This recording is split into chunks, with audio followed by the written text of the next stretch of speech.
মদিনার নেতারা আল্লাহর নবীকে বাড়ি নেওয়ার জন্য, যার যার প্রাসাদে ঘরে নেওয়ার জন্য ওটের রশি ধরে টানাটানি শুরু করলো। আল্লাহ রসুল বললেন, আমার ওটের রশি ধরে টানবা না, আল্লাহর যেখানে হুকুম হবে সেখানেই আমার ওটটা নিজেই বসে যাবে।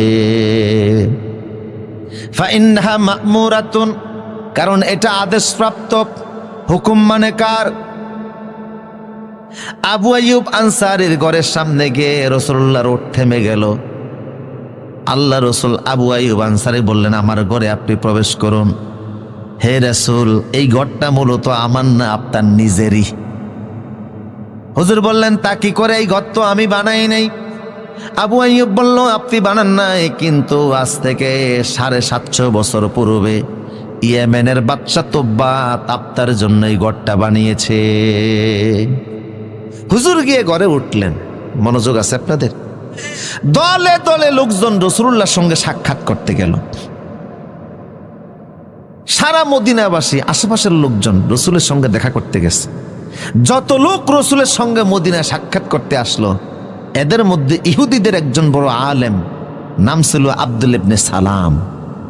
তিনিও গেলেন, যে রসুলকে বললেন, এই মদিনার কমিউনিটিতে, ইহুদি এই জনপদে আমি সবচেয়ে বড় আলেম, তাওরাতের হাফেজ। আপনার আপাতমস্তক দেখে মনে হচ্ছে আপনি অবশ্যই আখেরি নবী, তবে আমি এমনিতে আপনার হাতে কালেমা পড়ব না। আমার 3টি প্রশ্ন আছে।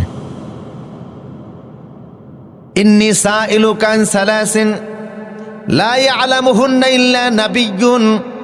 3টি প্রশ্ন আমি আপনারা করব, নবী সারা পৃথিবীর কেউ এই 30টি প্রশ্নের উত্তর জানে না। কয়টা প্রশ্ন?